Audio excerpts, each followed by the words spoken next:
Hello বন্ধুরা, good evening. আজকে Sunday, খেয়ে দিয়ে একদম ঘুমিয়ে গেছিলাম। এই জাস্ট উঠলাম। এখন যেতে হবে তোমার কটা বাজে, 5:15। চোখটা ভালো করে খুলতেও পারছি না। এখন একটু বেরোবো আর কিনতে হবে হচ্ছে টুকটাক জিনিস। দেখি কি কি কিনি। বিকালের চাটা বসিয়ে দিলাম। বাবা অনেকক্ষণ ধরে ওয়েট করছে চায়ের জন্য। বেচারা বুড়ো মানুষ, ভীষণ চায়ের নেশা। যাই হোক, আর শোনো, আদা দিয়ে চা খেলে খুব ভালো লাগে বলো। আদার চায়ের একটা আলাদা ব্যাপার।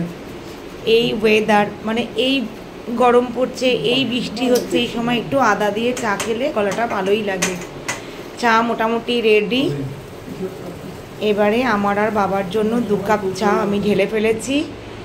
দুজনের চা খাওয়া হয়ে গেলে তারপর আমি বেরিয়ে যাব বাজারে। একটু সাজুগুজু করে নিলাম, তার জন্য পুরো রেডি। শুধু একটু টাচ আপ করলেই হয়ে যাবে। চলো, ঠিক আছে বলো। এখন যাব টুকটাক কিনতে সবজি, তারপরে তোমার ফল, কেক। কাল থেকে আবার অফিস, সো আবার সেই একই লাইফ। তো তার জন্য একটু প্রস্তুতি। বাজারে এসে একটু মন্দিরের সামনে না গেলে হয়। এখানে একটা বড় মন্দির আছে, ঠাকুর দর্শন করে এই ফলের দোকানে এলাম। কেন, কিছু তেইশ কেন? কত নিয়েছো বলো? এটা ফল কেনা হয়ে গেছে, মিষ্টি কেনা হয়ে গেছে। এবার বাড়িতে ফিরে এলাম, গেট দিয়ে ঢুকছি। এদিকে গেট কিপার কাকু বসে আছে। যাক, চলে এলাম।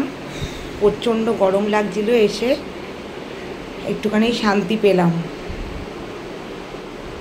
এই টুকটাক জিনিসই কেনা হয়েছে, ফলই বেশি কিনে ফেলেছি। কলা কিনলাম, লেবু, এসব কেনার পরে মিষ্টিও কিনেছি একটু, আর আমও কিনেছি। আমের দাম এখন প্রচুর চাইছে, কেন জানি না।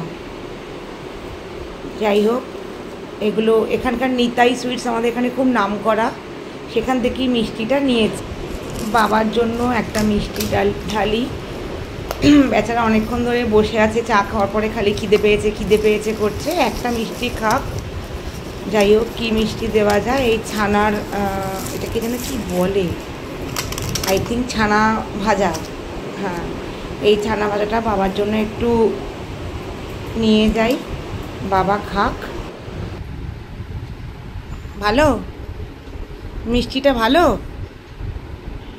ঠিক আছে ঠিক আছে, খাও।